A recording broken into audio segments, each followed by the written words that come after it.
Seterusnya saya ingin mempersilakan Yang Berhormat Datuk Dr. Masyita. Silakan, Mak. Bismillahirrahmanirrahim. Assalamualaikum warahmatullahi wabarakatuh. Tuan Yang Dipertua, saya ingin mengucapkan terima kasih kerana memberi peluang kepada saya pada hari ini, tarikh yang cukup bersejarah 11, 12, 13. Tarikh yang unik yang tidak akan berulang lagi, yang mana juga pada tarikh ini adalah Hari Keputeraan Duli Yang Maha Sultan Selangor, untuk saya turut serta membahas ucapan bajet 2014 yang telah dibentangkan oleh Yang Amat Berhormat Perdana Menteri Datuk Seri Najib Tun Razak, bertemakan memperteguh ketahanan ekonomi, memperkasa transformasi dan melaksana janji. Bajet ini menggariskan 5 teras utama dan saya akan menyentuh 2 daripadanya, iaitu teras ketiga dan teras kelima.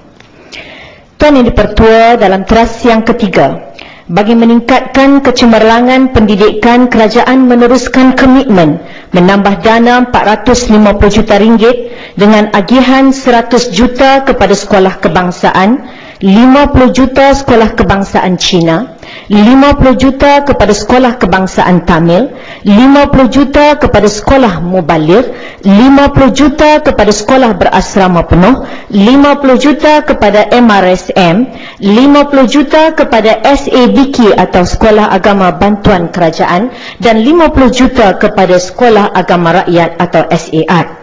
Terima kasih kepada pihak kerajaan, dan pembahagian ini cukup bermakna bagi setiap sekolah yang telah disebutkan. Namun demikian, ada lagi satu jenis sekolah yang perlu diberi perhatian, iaitu sekolah pondok yang merupakan institusi pendidikan Islam. Sekolah ini tidak diletakkan di bawah SAR atau Sekolah Agama Rakyat. Institusi-institusi pendidikan Islam di negara ini, terutamanya institusi pondok, adalah benteng pertahanan umat Islam, dan pondok adalah salah satu institusi yang paling efektif berkembang sejak daripada awal abad ke-19 lagi. Tuan Yang Dipertua, saya akan menyebut pondok saja, nanti jangan silap faham, bukan pondok telefon ataupun pondok-pondok durian dan sebagainya. Saya merujuk kepada institusi pengajian pondok. Institusi pondok ini dilihat sebagai salah satu daripada cabang sistem pendidikan negara kelas kedua, kerana ia dikelolakan secara tidak formal oleh guru-guru pondok yang mewarisi ilmu agama daripada bapa atau diijazahkan oleh guru yang tidak pernah diiktiraf ilmunya oleh Jabatan dan Majlis Agama Islam Negeri. Pembelajaran sepanjang hayat baru-baru ini telah dipelopori dan disebut oleh Yang Amat Berhormat Timbalan Perdana Menteri dalam satu daripada ucapan ketika persidangan UMNO pada baru ini. Untuk makluman, pembelajaran sepanjang hayat ini sudah lama dipraktikkan oleh guru-guru pondok atau bekas pelajar pondok dalam menghidupkan konsep pembelajaran sepanjang hayat. Jika dilihat, kini sudah ada pondok-pondok tradisional yang menggabungkan pendidikan pondok tradisional dan moden bagi menyelaraskan institusi pondok dalam kerangka sistem pendidikan negara. Pengajian, kalau dilihat pondok, pengajian pondok dan masjid tidak sama dari segi pendekatan. Di masjid hanyalah diulang ilmu yang pernah dipelajari di peringkat sekolah rendah, menengah dan universiti, tetapi bukan suatu ilmu khusus bagi mempelajari kitab-kitab pondok yang diajar dan diamalkan oleh guru-guru pondok tradisi. Ini kerana telah wujud secara senyap institusi pondok ini berkembang mengikut peredaran masa dan keperluan masyarakat setempat. Tetapi institusi pondok moden ini kurang dikenali kerana kurang mendapat publicity media. Kita mengucapkan terima kasih kepada Yang Amat Berhormat Perdana Menteri Malaysia yang telah sudi untuk menjadi penaung kepada Yayasan Pembangunan Pondok Malaysia yang telah pun dirasmikan pada tahun yang lalu, 8 November 2012. Justru saya ingin mencadangkan supaya pihak kerajaan menimbangkan sekolah-sekolah pondok juga disenaraikan sebagai penerima bantuan tetap ini setara dengan sekolah-sekolah lain, di mana jika kita melihat kepada direktori yang telah diusahakan oleh Yayasan Pembangunan Pondok, hampir terdapat 100 lebih buah pondok-pondok di Malaysia yang telah diusahakan. Seterusnya, Tuan Yang Dipertua, saya ingin menyentuh berkenaan dengan pendidikan prasekolah. Dalam bajet 2014, peruntukan besar telah dibentangkan untuk sektor pendidikan negara iaitu sejumlah 54.6 bilion. Daripada jumlah itu, kerajaan telah memperuntukkan sejumlah 530 juta bagi program prasekolah dan menambah 93 lagi bilangan prasekolah di sekolah rendah kebangsaan. Dan yang dipertua, apabila berkata tentang pendidikan prasekolah, ia menjadi satu topik yang cukup menarik kerana menjadi tren pada masa kini. Ibu bapa berlumba-lumba menghantar anak mereka ke institusi prasekolah atau kindergarten yang menawarkan pelbagai pakej yang mampu membentuk anak-anak menguasai ilmu di tahap usia seawal usia 4 hingga 7 tahun. Kewujudannya hanya di bandar-bandar besar sahaja di kalangan ibu bapa yang berkemampuan. Kerajaan pula menubuhkan pendidikan prasekolah yang dikenali sebagai Taman Bimbingan Kanak-kanak yang diletakkan di bawah Jabatan Kemajuan Masyarakat yang dikenali sebagai Tabika Kemas atau Tabika Perpaduan. Dan sehingga 2012 terdapat 10,816 buah Tabika Kemas. Tetapi pendidikan prasekolah swasta ini telah meninggalkan impak yang besar kepada sistem pendidikan prasekolah yang dibangunkan kerajaan, kerana terdapat jurang yang besar antara prasekolah swasta dan juga kerajaan. Perbezaan yang ketara dari segi kurikulum, guru, kemudahan, kelengkapan pembelajaran, pengajaran dan sumber kewangan. Mengambil contoh kemampuan anak-anak yang boleh menguasai ilmu membaca yang bukan di tahap usia mereka menjadi satu kebanggaan kepada ibu bapa. Sedangkan dikemas, anak-anak hanya diajar sesuatu yang relevan dengan usia kanak-kanak tersebut. Oleh itu, realiti yang ada di negara ini, ibu bapa berpendapatan tinggi dan tinggal di bandar misalnya, kurang berminat menghantar anak mereka ke prasekolah seperti kemas. Pilihan mereka adalah seperti Brainy Bunch, Montessori dan lain-lain lagi. Adakah kemas dilihat kurang menjamin tahap pencapaian anak-anak mereka? Sekiranya ia benar berlaku, maka amat malanglah bagi ibu bapa yang berpendapatan sederhana dan rendah serta tinggal di pinggir bandar atau luar bandar yang tiada pilihan melainkan terpaksa menghantar anak mereka ke kemas yang pastinya dilihat mempunyai taraf pendidikan yang rendah berbanding dengan tabika swasta. Kita lihat hari ini kerajaan memperuntukkan 530 juta bagi program prasekolah, yang mana diharap kementerian yang berwajib perlu mengkaji semula keperluan kurikulum kemas agar seiring dengan tadika swasta yang kebanyakannya mengambil silibus kurikulum dari luar negara yang syarikat induknya membuka franchise di negara ini, bagi tujuan melihat apakah silibus berkenaan sesuai digunapakai bagi memperkasa kurikulum kemas. Selain dari itu, kemungkinan juga berlaku kurang populariti tadika kemas di kalangan ibu bapa di bandar ini mungkin kerana tiada publicity oleh kementerian berwajib terhadap tadika kemas. Dicadangkan, selain mengkaji semula kurikulum tadika kemas, kerajaan juga harus memberikan maklumat yang jelas kepada ibu bapa berkenaan kurikulum, kelayakan guru dan kemudahan yang disediakan oleh tadika kemas agar ibu bapa tertarik menghantar anak-anak mereka ke tadika kemas. Dan ibu bapa yang kurang berpendapatan mampu memberikan situasi pembelajaran yang kondusif dengan kurikulum yang holistik di kalangan guru-guru kemas yang terlatih. Dalam bajet 2014 juga kerajaan telah memperuntukkan pemberian yuran taska sebanyak 250 sebulan kepada ibu bapa berpendapatan bulanan tidak melebihi RM900 untuk menghantar anak-anak mereka ke taska swasta yang berdaftar di bawah JKM. Persoalannya, mengapa kerajaan mencadangkan bantuan itu untuk diberikan kepada tadika swasta dan bukan tadika kemas?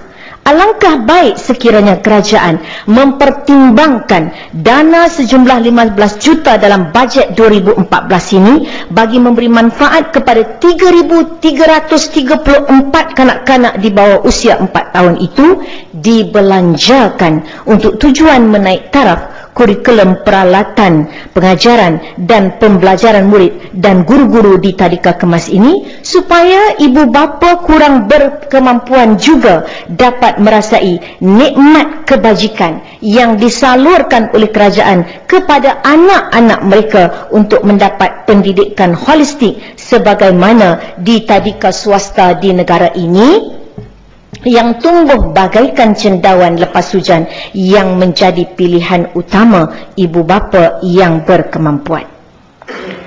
Tuan Yang Dipertua, seterusnya saya ingin menyentuh tentang pembangunan sumber manusia. Sumber manusia amat penting dalam menggerakkan pertumbuhan ekonomi, politik dan sosial sesebuah negara. Maka wajarlah sumber manusia menjadi tunjang sesebuah negara itu mempunyai kualiti dan kebolehan yang dapat meningkatkan harga modal insan itu sendiri.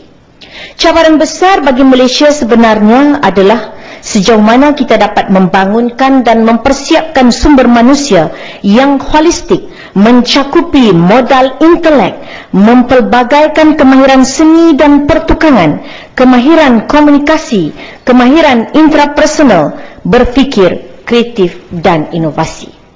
Dalam penyediaan sumber manusia ini, kerajaan tidak menghadapi masalah mencipta lebih banyak peluang pekerjaan kepada golongan muda, namun berdepan cabaran berhubung isu kebolehan pasaran siswaza.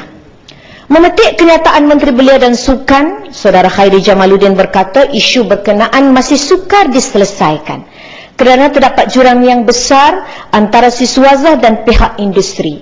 Menurut beliau, isu itu juga sering dibangkitkan dalam pertemuannya dengan pihak swasta dan syarikat milik kerajaan GLC sekaligus memerlukan pendekatan proaktif dalam menanganinya. Dalam penyediaan sumber manusia ini, kerajaan dalam bajet 2014 telah menyediakan 400 juta bagi syarikat yang berdaftar untuk memberikan peluang pekerjaan mengikut program upskilling dan reskilling yang boleh dimanfaat juga oleh syarikat untuk melatih para apprentice dan bakal pekerja. Malahan, dalam usaha meningkatkan kualiti sumber manusia ini bagi bukan lepasan siswaza, iaitu yang hanya lulus SPM atau Sijil Pelajaran Malaysia atau Sijil Tinggi Persekolahan Malaysia STPM, kerajaan telah menyediakan dana pinjaman latihan kemahiran berjumlah 330 juta di bawah Perbadanan Tabung Pembangunan Kemahiran Kementerian Sumber Manusia. Oleh itu, jika keluhan Menteri Belia dan Sukan itu bahawa lepasan ijazah tidak boleh dipasarkan, di mana silapnya? Walaupun ia bukan isu baru. Ini kerana terdapat 13,000 majikan berdaftar di bawah Kementerian Sumber Manusia. Jika siswazah tidak boleh dipasarkan, sudah tentu lepasan SPM dan STPM juga terpalit, tidak dapat memenuhi pasaran kerja yang dikendaki oleh majikan dalam sektor industri atau profesional di negara ini. Dalam memenuhi pasaran kerja, pastinya bagi wanita, komitmen mereka pada keluarga menyebabkan mereka tidak memohon pekerjaan dan memilih untuk menjadi suri rumah tangga sepenuh masa. Namun keperluan wanita dalam mengisi ruang pekerjaan antara lelaki dan wanita akan menjadi lebih luas sekiranya wanita terpaksa mengorbankan segulung ijazah atau kemahiran mereka semata-mata untuk membesarkan anak atau menjaga ibu bapa yang uzur. Saya bersetuju dengan keputusan kerajaan bagi memastikan pekerja dapat mengimbangi antara kerjaya dan komitmen keluarga, terutama pekerja wanita. Satu persekitaran pekerjaan yang lebih fleksibel patut diwujudkan.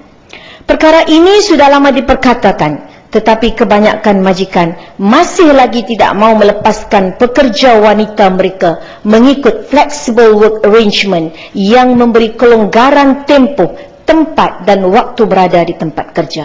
Ada yang kata ia sesuai untuk kerja seperti dalam sektor perkhidmatan, jurujual insurans, jualan langsung MLM, dan bukan dalam kategori pekerja profesional seperti lawyer, doktor, ahli akademik dan lain-lain. Bagi saya, flexible work arrangement ini tidak akan dicapai sasarannya untuk beberapa tahun mendatang selagi majikan dan pekerja tidak menguasai teknologi ICT yang semakin meningkat maju sebagaimana negara barat. Di rantau Asia, saya mengambil contoh di negara Jepun, mereka sudah mengamalkan kaedah small office home office atau SOHO lebih 20 tahun. Tetapi Malaysia baru mula memperkenalkan kaedah ini di bawah program yang dilaksanakan misalnya oleh Kementerian Pembangunan Wanita dan Masyarakat di kalangan suri rumah yang menjalankan perniagaan menerusi pemasaran internet di beberapa jabatan dan agensi kerajaan yang lainnya. Tetapi ia masih lagi tidak meluas kepada majikan swasta. Kesimpulannya ialah kerajaan dan majikan swasta perlu menyediakan bajet yang besar untuk tujuan memperkasakan sistem pengurusan teknologi secara bersepadu bagi membolehkan sumber manusia ini berinteraksi secara maya, audio dan visual di mana saja mereka berada tanpa perlu melaporkan diri bertugas 8 jam sehari atau kerja lebih masa di pejabat. Antara cabaran terbesar dalam mengungguli modal insan juga ialah menyediakan latihan kemahiran bagi memenuhi permintaan pasaran kerja. Kerajaan akan menambah 150 juta ringgit bagi tambahan 6,800 jururawat. Saya suka menarik perhatian Dewan Yang Mulia perhatian berkaitan persoalan jururawat. Seketika dulu kita dimaklumkan Malaysia kekurangan jururawat, sehingga memaksa Kementerian Kesihatan merekrut jururawat dari negara ASEAN dan Commonwealth bagi mengatasi masalah kekurangan jururawat di negara ini. Menterinya ketika itu Datuk Liau memaklumkan 11 bahagian dikenal pasti mengalami masalah kekurangan jururawat, antaranya unit rawatan rapi, unit pediatrik, unit kecemasan dan onkologi, terbaru Hospital Serdang, Hospital Sungai Buloh dan Sungai Petani tidak dapat membuka wad tertentu termasuk ICU akibat faktor yang sama. Maka kerajaan pun mengambillah jururawat dari India ala-ala Karisma Kapoor rupa-rupanya. Pada tahun 2007 bulan Ogos, Kabinet meluluskan cadangan pengambilan jururawat asing dengan anggaran 1,300 jururawat dalam masa 3 tahun. Secara mendadak, tiba-tiba jururawat melambat dalam pasaran. Kerajaan membuat keputusan, jemaah menteri telah berbincang dan bersetuju supaya satu moratorium atau penangguhan diadakan terhadap kelulusan kursus dan penubuhan IPTS yang menawarkan program diploma kejururawatan. Menteri yang sama berkata, sudah banyak sangat kursus diploma kejururawatan yang ada sekarang. Kita sekarang nak menggalakkan kursus kejururawatan dalam bidang ijazah pula. Kita juga hendak menggalakkan jururawat sedia ada untuk mendapatkan ijazah pada bila-bila masa, kata menteri tersebut dalam satu sidang akhbar. Pada Oktober 2012, 8 hari bulan Oktober, Menteri Sumber Manusia Datuk Seri Dr. S. Subramaniam berkata, sebanyak 8,000 lepasan bidang kejururawatan di negara ini gagal memperolehi pekerjaan dalam bidang yang sama di sektor kerajaan maupun swasta. Keadaan itu dikatakan disebabkan mutu lepasan jururawat yang rendah serta ketidakseimbangan peluang pekerjaan. Mengambil kira perkara ini, kita sedang bekerjasama secara berterusan dengan Kementerian Kesihatan bagi menyelesaikan isu pengangguran dalam kalangan golongan tersebut, terutamanya jururawat lepasan kolej swasta. Malah Menteri mengatakan, Menteri Sumber Manusia, mereka melihat beberapa modul yang boleh digunakan pakai seperti menawarkan latihan praktikal kepada jurusan lepasan jurusan jururawat yang sudah bertahun-tahun menganggur bagi membuka peluang mereka terlibat dalam dunia pekerjaan. Jadi saya nak tahu dalam dewan ini realiti keadaan yang sebenarnya. Adakah kita ini menghadapi masalah lambakan jururawat ataupun kekurangan? Realiti di luar sana, terlalu ramai mereka-mereka daripada lepasan jururawat ini masih menganggur, masih lagi menanti pekerjaan dan terpaksa bekerja dalam bidang yang bukan mereka pelajari. Jadi saya ingin minta penjelasan terperinci jumlah jururawat luar yang ada di Malaysia dan mereka yang menganggur, dan bagaimana kita nak mengatasi dengan peruntukan bajet baru. Tuan Yang di-Pertua, saya juga ingin menyentuh sedikit tentang warga emas. Secara keseluruhannya, unjuran daripada statistik bagi tempoh 2010 hingga 2040 menunjukkan penduduk umur bekerja antara 15 hingga 64 tahun perlu menanggung jumlah penduduk tua yang semakin meningkat, iaitu daripada 5.1% pada tahun 2010 dijangka pada tahun 2015 akan meningkat kepada 8% dan seterusnya dijangka akan lebih meningkat kepada 11.4% pada tahun 2040. Ini memandangkan kepada kualiti kesihatan, kesejahteraan kehidupan yang telah dibina oleh negara tersebut menyebabkan kita boleh berusia lebih tua daripada yang dijangka. Kerajaan perlu memandang serius kepada kelompok penduduk lanjut usia ini dari segi penjagaan kesihatan, penyediaan rumah jagaan orang tua yang berpusat, serta bantuan kewangan bagi warga emas yang tiada sumber pendapatan, warga emas miskin dan warga emas tunggal tanpa waris. Ini bagi tujuan mengelak beban hutang ahli keluarga yang kurang berkemampuan untuk menanggung warga emas yang kurang upaya dan sakit terlantar. Daripada kajian Pertubuhan Bangsa-Bangsa Bersatu atau PBB pula menganggarkan Asia akan mempunyai 859 juta penduduk berumur 65 tahun ke atas menjelang 2050.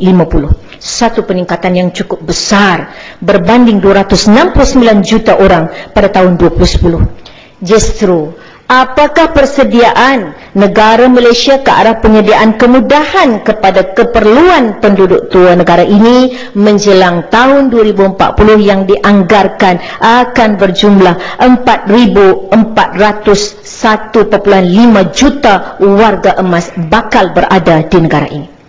Antara 6 persoalan yang perlu dijelaskan, saya ingin bertanya, adakah kerajaan bercadang menyediakan geran dan latihan khusus untuk membuka perniagaan penjagaan warga emas di negara ini? Adakah kerajaan bercadang mengambil pembantu warga asing yang diberikan latihan oleh agensi pembantu rumah untuk berkhidmat khusus bagi menjaga warga emas?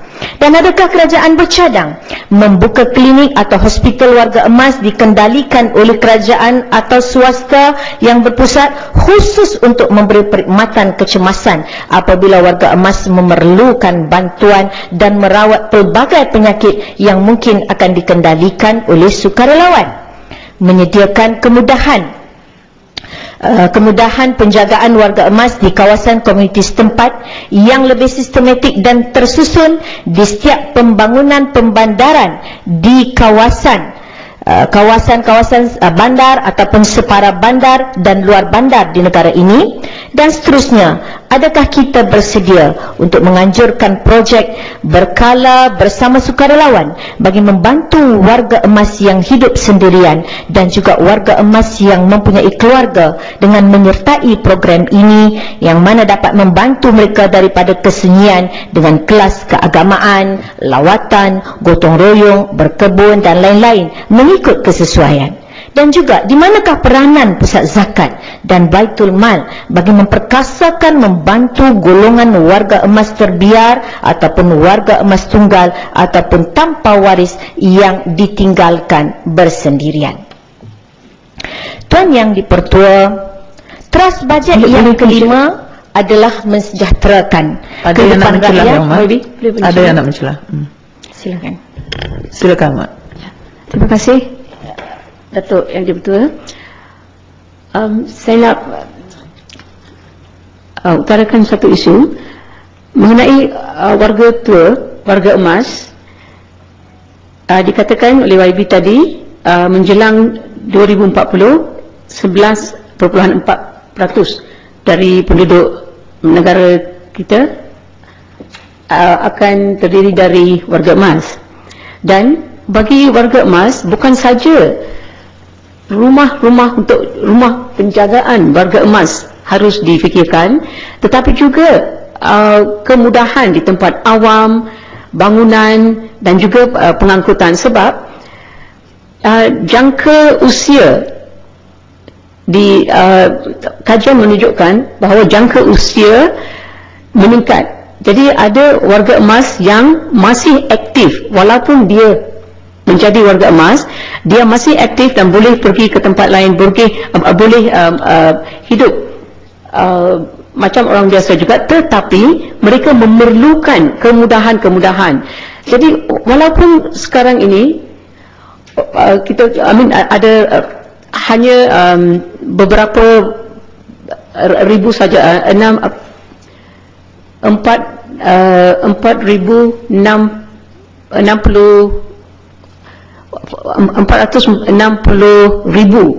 yang registered dengan yang daftar dengan JKM, tapi bukan semuanya dapat ditangkap oleh JKM. Ada ramai di antara orang lain yang belum kita mengenal pasti. Dan juga semakin tua, kita akan kehilangan orang biasa, orang yang normal pada hari ini, semakin dia menjadi tua, dia akan hilang pendengaran dan penglihatan juga akan kurang, dan pergerakan juga akan menjadi masalah. Jadi memandangkan keadaan ini, kita harus sediakan tempat-tempat yang kemudahan-kemudahan yang sesuai bagi warga emas ini yang jumlahnya akan meningkat menjelang 2040. Jadi bukan saja cukuplah itu, Mamat. Dia jadi hujah, dia bukan jadi mencelah. Ya. Sambung balik, Mamat. Terima kasih Yang Berhormat. Saya bersetuju dengan pandangan Yang Berhormat bahawa sebahagian besar daripada warga emas ini masih lagi boleh berkhidmat, cuma mereka memerlukan sedikit bantuan untuk membolehkan mereka terus berkhidmat. Pandangan Yang Berhormat tadi adalah sebahagian daripada hujah saya, Tuan Yang di-Pertua. Seterusnya, Tuan Yang di-Pertua, teras bajet yang kelima adalah mensejahterakan kehidupan rakyat, yang mana kerajaan telah memperuntukkan 8.8 bilion untuk PDRM dan Angkatan Tentera Malaysia sejumlah 13.2 bilion untuk tujuan memperkasakan PDRM dan ATM. Termasuklah untuk memantapkan operasi kawasan keselamatan khas Pantai Timur Sabah atau ESKOM sebanyak 75 juta. Ini bertujuan untuk menjamin keselamatan laut, persisiran dan darat tanah air. Namun saya terpanggil untuk menyentuh mengenai bajet oleh kerajaan pusat kepada kerajaan negeri untuk disalurkan kepada institusi Islam di negara ini, kepada pegawai-pegawai penguatkuasa agama yang ditugaskan untuk menjaga keselamatan dan keamanan akidah umat Islam di negara ini. Adalah penting kerajaan turut memikirkan tugas dan tanggungjawab pegawai penguatkuasa akidah di setiap jabatan Majlis Agama Islam ini yang berhadapan dengan bahaya kepada keselamatan diri dan keluarga mereka, sebagaimana juga tugas seorang pegawai polis dan juga tentera. Mengimbas semula kes pembunuhan pegawai penguatkuasa Jabatan Agama Islam Pahang atau Jaib yang mati ditembak 2 das di dada dan 1 das di kerongkongnya kerana mengetuai intipan ajaran sesat seperti Tuhan Harut. Malahan kita juga boleh mengimbas bagaimana Ketua Pengarah Kastam yang juga ditembak mati beberapa bulan yang lalu di persimpangan lampu isyarat di Putrajaya ketika Allahyarham dalam perjalanan ke pejabatnya telah ditembak oleh suspek yang hanya bermotosikal. Banyak berlaku kejadian pegawai penguatkuasa yang diugut bunuh, diugut dicederakan, digertak oleh ahli-ahli kumpulan yang mula menyedari kegiatan mereka diintip oleh pegawai penguatkuasa agama. Betul, tiada akta yang membenarkan mana-mana pegawai penguatkuasa agama menyimpan pistol untuk keselamatan diri sebagaimana tugas seorang pegawai atasan penguatkuasa kastam, imigresen, maritim, rela dan JPJ. Sekurang-kurangnya Kita mohon pihak kerajaan memikirkan bajet untuk disalurkan kepada kerajaan negeri bagi pegawai penguatkuasa agama yang ditugaskan membuat penyamaran dan pengintipan untuk menyelinap masuk di dalam kawasan ajaran sesat. Jika boleh dalam bajet ini dibuat bajet tambahan kepada keperluan pegawai penguatkuasa agama, diberi kemudahan peruntukan untuk memasang CCTV di rumah kediaman mereka ataupun menyediakan kemudahan telefon wireless yang mana mereka boleh berhubung terus dengan pihak polis jika berlaku kecemasan dalam kerja intipan atau mengesyaki mereka diekori oleh suspek.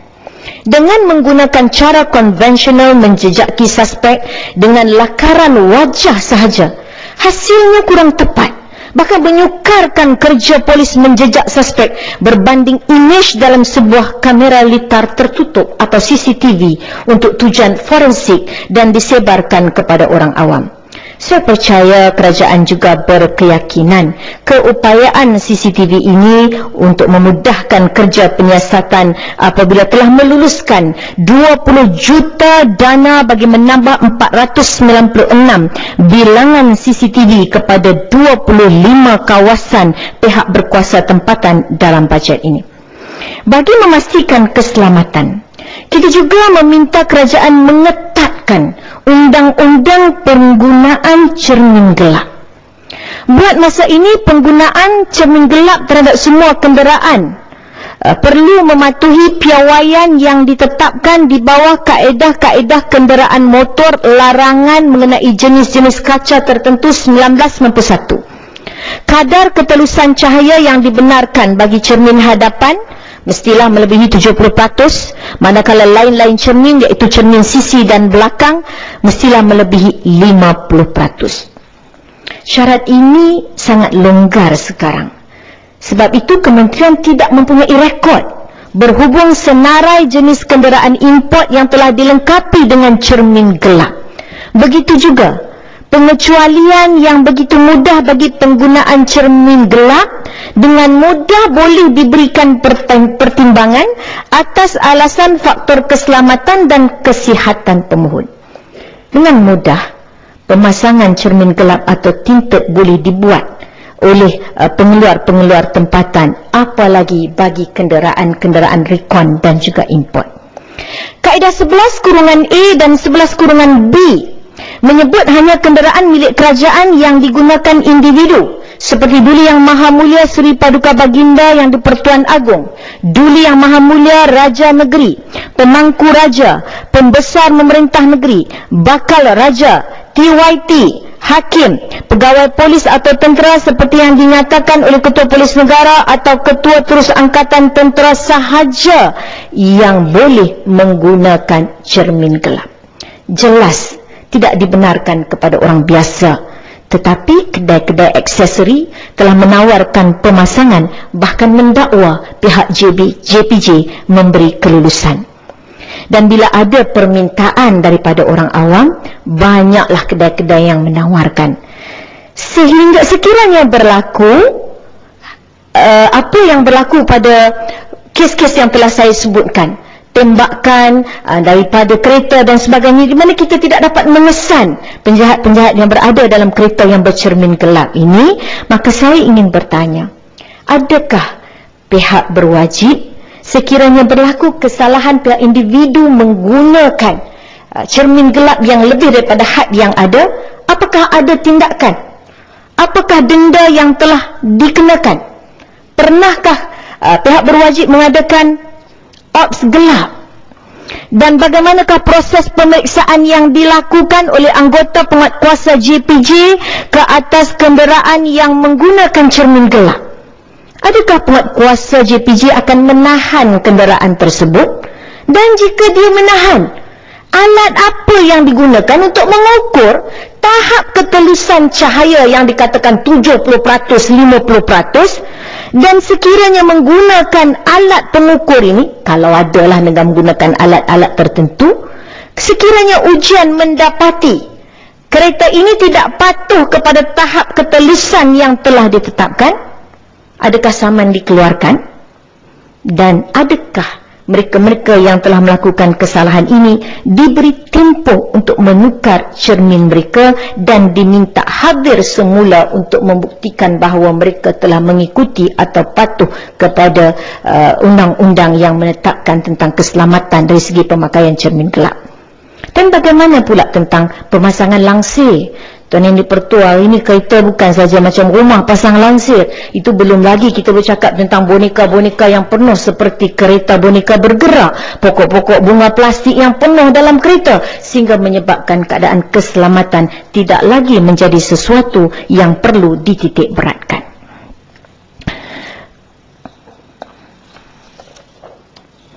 Tuan Yang di-Pertua, saya ingin mengucapkan tahniah kepada KDN yang menyediakan KPI perkhidmatan pasport dengan servis 7 hari seminggu dan mampu disiapkan dalam tempoh sejam. Namun bagi menambahbaikkan perkhidmatan ini, saya suka mencadangkan supaya kerajaan memikirkan bagaimana membuat peringatan atau reminder secara otomatis kepada rakyat bahawa bila pasport akan tamat tempoh lagi 6 bulan, mereka tidak boleh lagi pergi keluar negara.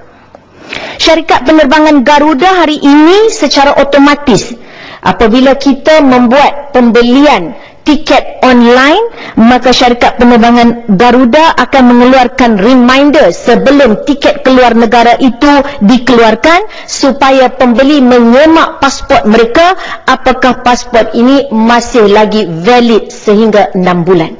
Kerana menjadi tradisi bahawa apabila pasport 6 bulan lagi tamat tempoh Tuan Yang di-Pertua, kita tidak boleh keluar negara. Tetapi hal ini tidak ditulis di dalam pasport dan difahami sahaja. Jadi saya minta supaya kita memberi peringatan, memudahkan rakyat, kerana terjadi mereka yang dah pun beli tiket sampai di airport tak boleh nak masuk ke negara tertentu kerana visa tidak boleh dikeluarkan apabila pasport tamat tempoh 6 bulan lagi. Maknanya masih ada, tetapi tinggal 6 bulan kita dah tak boleh lagi untuk pergi keluar negara dengan tempoh tersebut. Tuan Yang di-Pertua, Perdana Menteri pernah berkata bahawa peranan wanita tidak boleh diketepikan dalam proses transformasi kerana mereka merupakan satu daripada modal insan. Wanita perlu diberi ruang dan peluang yang besar dalam bidang ekonomi dan politik jika negara maju mahu wanita ini tidak diasingkan, kerana negara akan kehilangan 50% daripada potensi kemajuan negara jika tiada pembabitan wanita. Malah, transformasi ini seharusnya bermula di peringkat akar umbi untuk membina keyakinan diri wanita dengan menganjurkan lebih banyak program untuk remaja perempuan, belia wanis, suri rumah, wanita berkerjaya, wanita usahawan untuk mentransformasikan diri mereka untuk mengisi perancangan khusus dalam dasar wanita negara sebagaimana yang telah digariskan oleh Kementerian Pembangunan Wanita, Keluarga dan Masyarakat. Justru bajet yang disediakan oleh kerajaan kepada Kementerian Pembangunan Wanita, Keluarga dan Masyarakat sebanyak 2.2 bilion untuk melaksanakan pelbagai program, antaranya penubuhan Akademi Inovasi Wanita, diharapkan tidak hanya tertumpu kepada merangka program kepimpinan, keusahawan dan inovasi, tetapi program-program tersebut perlulah jauh lebih ke hadapan dan bukan lagi bersifat konvensional. Antaranya, perlu ada program berbentuk membina keyakinan dan kepimpinan dengan mengambil modul bertaraf antarabangsa yang telah diaplikasikan oleh negara-negara maju dalam latihan sumber manusia. Perlu mengadakan program latihan kemahiran yang lebih berinovasi, bukan lagi bersifat konvensional, dan membuka peluang keusahawanan wanita berskala besar dan tidak lagi berstatus peniaga kecil dan sederhana. Dalam program ini, kita akan dapat mengenal pasti indeks keupayaan wanita dan apakah cabaran-cabaran yang menghalang wanita untuk berubah. Sekurang-kurangnya dalam meningkatkan sasaran 30% wanita sebagai pembuat dasar dan 55% wanita sebagai tenaga buruh negara dalam usaha menjayakan agenda transformasi untuk mencapai sebuah negara berpendapatan tinggi. Silakan, Yang Berhormat. Saya nak mencelani bukan apa Tuan Yang Bertua, Datuk Yang Bertua. Tapi bila Yang Berhormat menyebut tentang keperluan berubah sikap itu, ini adalah favourite subjek saya sejak 4-5 tahun gitu di Dewan ini. Tapi yang saya agak tekilan sikit, Yang Berhormat hanya menumpukan keperluan merubah sikap itu kepada wanita saja. Sedangkan perubahan sikap itu saya rasa memerlukan seluruh masyarakat. Sudah berkali-kali saya mencadangkan dalam Dewan ini supaya pelbagai transformasi yang diusahakan oleh kerajaan sekarang perlu juga disertai dengan transformasi sikap. Oleh karena itu saya mengalu-alukan sangat perkara yang ditimbulkan oleh Yang Berhormat tadi, tetapi saya hanya agak terkilan karena ditumpukan kepada wanita saja. Apakah ini bermakna bahawa pihak lain tidak perlu mengubah sikap? Terima kasih Yang Berhormat. Saya berpandangan wanita selaku tulang belakang, berubah wanita, berubahlah yang di belakang tu. Jadi wanita yang ini kena berubah dahulu, dan saya pasti dengan perubahan yang ada pada wanita dia akan menarik semua yang lain untuk mengikuti kepada perubahan. Rijal tu dia tulang di depan saja Yang Berhormat. Jadi yang di belakang itu kalau tak ada tulang belakang, Yang Berhormat nak duduk pun tak boleh Yang Berhormat ya. Tulang belakang tu kena jaga lama. Jadi bagi membolehkan wanita bekerja dengan tenang dan menyumbang, Tuan Yang Dipertua, mereka memerlukan sedikit bantuan, terutamanya bantuan amah atau pembantu rumah bagi meringankan tugas di rumah. Ikuran beberapa laporan rakyat Indonesia tidak mendapat layanan baik daripada majikan. Kerajaan Indonesia melaksanakan pembekuan sementara amah pada 26 Jun 2009. Tak lama kemudian, Kerajaan Kemboja pada Oktober 2011 pula mengeluarkan arahan membekukan penghantaran rakyatnya bekerja sebagai pembantu rumah di Malaysia, berikutan beberapa kejadian serupa. Alhamdulillah, laporan akhbar pada baru-baru ini menyatakan Menteri Dalam Negeri Yang Berhormat Datuk Seri Dr. Ahmad Zahid Hamidi berkata, lebih ramai pembantu rumah warga Kemboja akan diambil bekerja di negara ini selepas kedua-dua negara bersetuju memeterai perjanjian pengambilan pekerja asing dalam masa terdekat. Menurut Menteri, pihaknya menjangkakan sebanyak 1,000 pembantu rumah dari negara Kemboja akan dibawa masuk ke Malaysia setiap bulan bergantung kepada permintaan. Jika kita perhatikan, apabila pembantu-pembantu ini didera, maka ia menjadi isu antara G2G. Ia menjadi isu besar yang akhbar membesar-besarkan cerita ini, sedangkan dalam masa yang sama cukup ramai anak-anak warga Malaysia majikan yang menjadi mangsa penganiayaan oleh pembantu tidak pula digemburkan. Cerita pembantu melarikan wang majikan, melarikan anak majikan, bahkan suami majikan, menculik bahkan anak didera oleh pembantu sehingga dipusing-pusing bagai menebar roti canai. Lebih banyak daripada mereka ini didera. Saya memohon kementerian melihat kebajikan majikan-majikan wanita juga. Tak dapat dinafikan jika ada yang mendera, ambillah tindakan sewajarnya. Kerana hak asasi manusia maupun dalam agama tidak pernah membenarkan berlakunya penzaliman. Tetapi saya melihat hak majikan ini lebih teraniaya. Saya sendiri pernah merasai bila pembantu lari, majikan tidak dapat berbuat apa-apa. Tiba-tiba hilang kota untuk mengambil pengganti. Yang kita dapat cuma boleh membuat report polis sahaja. Gaji kena denda lagi, itu betul. Terima kasih Yang Berhormat. Gaji minimum yang dituntut 700 hingga 800 RM sangat besar. Insurans terpaksa kita beli. Bahkan mereka menuntut lagi cuti di hujung minggu jika mahu bekerja, ditambah lagi gaji mereka RM50 sehari. Berarti gajinya RM1,000. Jelas sekali lagi Yang Berhormat, ini saya minta maaf lah, tidak terlalu serius, tapi saya ada perlu juga ditimbulkan petang-petang ini. Betulkah ada suri rumah, pembantu rumah yang melarikan suami majikannya, atau suami yang minta dilarikan? Saya memerlukan accuracy, ketepatan informasi Yang Berhormat itu saja. Saya rasa lebih tepat suami lari ikut pembantu rumah kot Yang Berhormat. Apapun dalam isunya, sama ada suami yang lari ikut pembantu atau pembantu yang melarikan suami, yang menanggung kerugiannya adalah pihak majikan di sebelah wanita ni. Jadi saya ingin memohon supaya perkara ini dilihat. Ramai sebenarnya pembantu rumah ini dilayan dengan baik. Ada yang diberi peluang belajar, gaji tidak pula dipotong bila baju hangus digosok. Pinggan mahal dipecahkan, lain yang disuruh, lain yang dibuat. Saya ingin memohon supaya kementerian meneliti sudut kebajikan majikan dan bukan hanya mempertahankan pembantu rumah sehinggakan majikan-majikan wanita ini dirasakan teraniaya dengan tuntutan yang berlebihan. Tuan Yang di-Pertua, bajet kali ini juga tidak meminggirkan golongan karyawan, seniman dan budayawan. Mereka dilihat sebagai komponen yang turut serta membina peradaban, jadi mereka tidak ketinggalan. Seni dalam konteks Islam mengandungi beberapa ciri sebagai komponen bersepadu yang melengkapi antara satu sama lain, iaitu keindahan, unsur moral, kepelbagaian dalam kesatuan dan hubungan antara agama, etika dan estetika. Seni merupakan salah satu aspek potensi yang dianugerahkan Allah Subhanahu wa taala kepada manusia, dan terdapat aktiviti tertentu yang dibolehkan dalam Islam selagi ianya tidak berlebih-lebihan atau melanggar batas-batas syariat.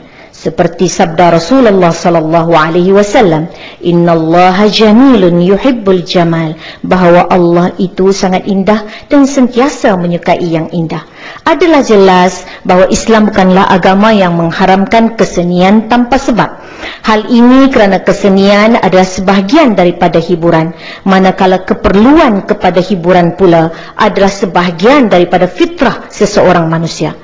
Adapun kemampuan menciptakan seni merupakan salah satu perbezaan antara manusia dan makhluk lainnya yang harus tetap dilestarikan selagi wujudnya peradaban manusia.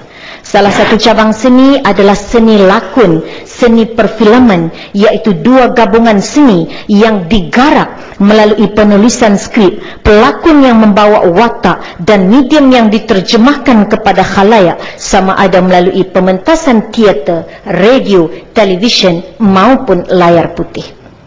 Mantan Profesor Komunikasi Universiti Sains Islam Malaysia atau USIM, Dr. Naim Ahmad berkata, pokok pengertian filem Islam adalah maksud Islam itu yang antara lainnya membawa maksud selamat, aman, tenteram, patuh dan bersih daripada segala sesuatu. Oleh itu, filem Islam dan filem berunsur Islam dua ungkapan yang berbeza, amat berbeza. Filem berunsur Islam merujuk kepada filem yang antara paparannya mengandungi unsur-unsur yang selaras dengan tuntutan Islam, namun tidak keseluruhan filem tersebut Islamik. Mungkin ia Islam dari aspek naratif, mungkin juga Islamnya dari sudut dramatik atau sinematografi, semiotik, aplikasi, atau mungkin juga Islam dari segi teknikal ataupun kontekstualnya. Filem Islam adalah filem yang mana konsepnya memerlukan kupasan luaran dan dalaman, aspek ciri dan konsep lain yang berkaitan. Malah pengertian Islam itu sendiri perlu jelas agar pengertian dan roh Islam itu benar-benar berada dalam filem sehingga ia dapat dianggap sebagai filem Islam dan bukan berunsur Islam. Pemilikan siaran televisyen terbahagi kepada 3. Televisyen kerajaan iaitu TV1, TV2 dan TV Al-Hijrah. Stesen televisyen swasta milik kumpulan media prima seperti TV3, NTV7, TV9, 8TV. Selain televisyen satelit milik swasta seperti Astro. Dalam setiap stesen televisyen ini, hanya TV Astro Oasis dan Hijrah saja menyediakan bahan dakwah Islamiah yang komprehensif dalam bentuk hiburan, drama, bual bicara, majalah dan reality TV. Berbanding penyiaran drama di TV1 dan TV3, syarikat produksi tidak terikat dengan garis etika penerbitan sebuah drama dakwah.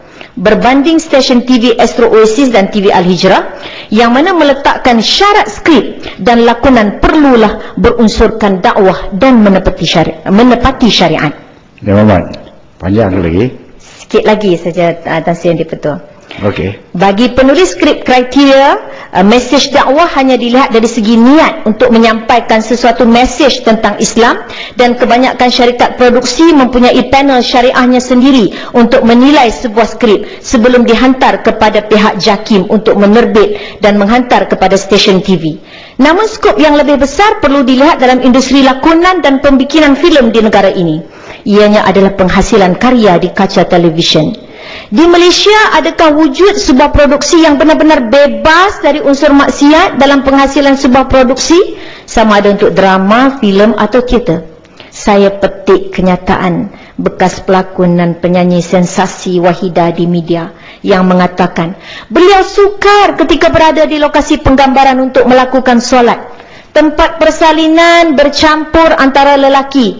Jurusolek lelaki menyolek wanita. Jurusolek wanita menyolek lelaki. Bahkan ada yang tidak keruan jantinanya. Belum lagi cerita pengarah menggatal dengan artis dan seks harassment. Inilah realiti. Betapa kita ingin sekali melihat produksi yang benar-benar berlandaskan syariat. Dari awal proses pembikinan produksi ini untuk sebuah penerbitan teater, drama dan filem. Persoalannya di sini, saya melihat pendakwah perlu menceburkan diri dalam industri ini, mendekati golongan penggiat seni, berdakwah melalui medium ini. Jika pendakwah menjauhi, siapakah lagi yang akan masuk menyebarkan dakwah di kalangan mereka ini? Dan industri ini terus dimonopoli oleh orang Melayu yang tidak ada seninya itu dipinggirkan dari segi Islamnya. Saya ingin bertanya, adakah pihak kerajaan sudah bersedia membuat undang-undang dan bukan sekadar garis panduan?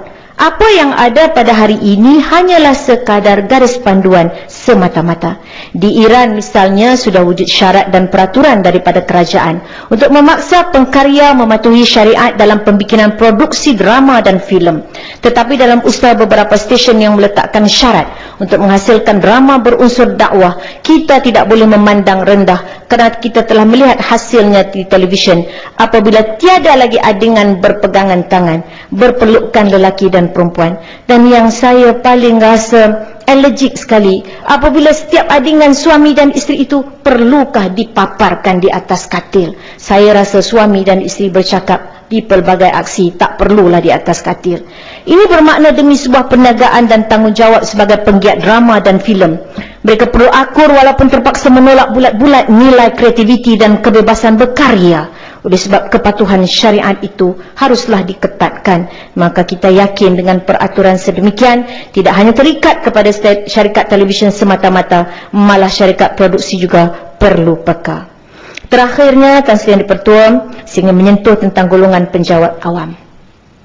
Bagi memastikan keadilan dicapai bagi semua pihak, kita mohon pihak kerajaan mengkaji semula penyambungan kontrak pengurusan tertinggi, ketua-ketua jabatan, ketua-ketua pengarah berpangkat jusa setelah cukup tempoh mereka bersara wajib. Kerajaan perlu mengadakan satu formula dan KPI yang boleh mengukur dan menilai. Jika pegawai-pegawai ini benar-benar outstanding, cemerlang, berjaya meningkatkan prestasi jabatan dan kementerian, maka wajarlah disambung. Jika semasa dalam perkhidmatan tiada pembaharuan, hanya merupakan pelaksana semata-mata, di mana keperluan untuk menyambung? Bahkan adalah lebih baik diberi peluang pegawai selepasnya menunjukkan kepimpinan mereka. Keadaan sambung kontrak tanpa ada satu KPI tertentu hanya akan menzalimi pegawai lain yang layak dinaikkan pangkat. Lebih teruk dari itu, penjawat awam kanan yang pencen disambung pula jika tidak sebagai kontraktor, diletak pula dalam GLC yang bukan bidang mereka. Jika benar mereka ini berwibawa dan mempunyai ide-ide baru untuk GLC, sangat dialu-alukan. Tetapi sebahagian daripada mereka dahlah 3 kali kontrak. Dan sebab itu kita tak nampak pun kebaikan, bahkan makin teruk lagi ada.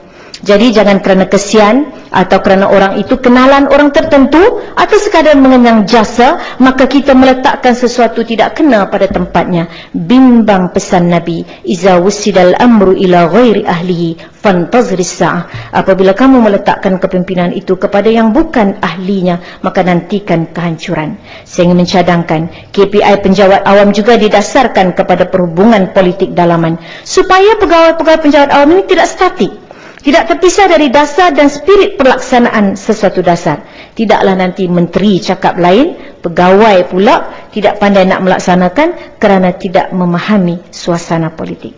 Tan Sri Yang di-Pertua, sekian saja perbahasan saya. Tan Sri Yang di-Pertua, saya mohon menyokong. Terima kasih, Yang Berhormat. Itu motivator bercakap.